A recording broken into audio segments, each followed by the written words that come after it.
அஸ்ஸலாமு அலைக்கும். அனைவர்கள் மீதும் சாந்தியும் சமாதானமும் உண்டாவதாக.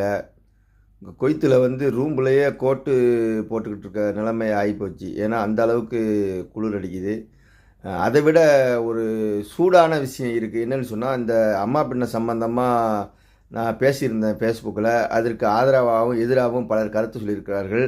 மெஹராஜ் கொண்டாடலாமா என்று கேட்டிருக்கிறார்கள். அதாவது நோன்பு பெருநாள், ஹஜ்ஜி பெருநாள், இது 2 தான் கொண்டாட சொல்லியிருக்காங்க. கொண்டாட்டம்னு சொன்னால் அந்த பைக் ரேஸ் போகிறது, தண்ணி அடிக்கிறது, அலம்பல் பண்ணுறதெல்லாம் இல்லைங்க. அடுத்தவங்க தானும் உண்டு பிறருக்கு தர்மம் பண்ண தான் சொல்லியிருக்காங்க. அதுபோல் மெஹராஜ் இங்கே நம்பணும். மெஹராஜ் பயணம் செஞ்சாங்க ரசூலுல்லாஹ்ங்கிற நம்புறது ஒருவருடைய மூமின் கடமை. ஆனால் வேறு எதன் பேரிலையும் நாங்கள் தர்மம் செய்கிறோம், தானம் செய்கிறோன்னு சொல்லாமல் அல்லாஹ்வுடைய பேரில், அல்லாஹ் பேரால் எப்பவும் செய்யலாம், எந்த நேரத்துலையும் செய்யலாம் தர்மம். அது ஒன்றும் தப்பே கிடையாதுங்க.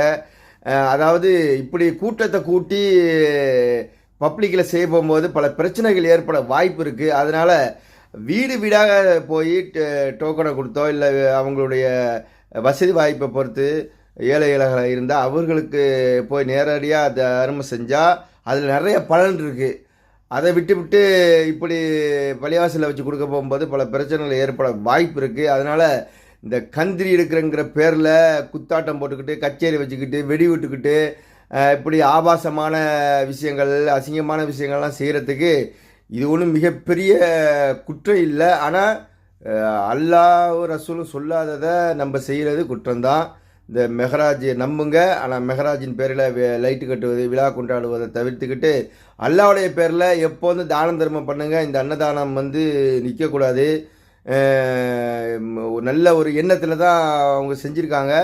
அதை எப்போதுமே நம்மக்கிட்ட காசு அதிகமாக இருக்கா, பணம் அதிகமாக இருக்கா, என்ன பண்ணணும், தானம் தர்மம் செய்யணும். அதை எப்படி முறையாக செய்யணும், யார் ஏழைகள்னு பார்க்கணும். நம்ம யார் சொந்தக்காரவங்க, நம்மளுக்கு தெரிஞ்சவங்க, நம்மளுக்கு தெரியாதவங்க, அப்படி பார்க்காம உண்மையான ஏழைகள் யார், அது மதத்தை பார்க்காம அவங்களுடைய நிலையை பார்த்து கொடுங்க. இன்ஷா அல்லாஹ் அல்லாஹ் ரஹமத்து செய்வான்.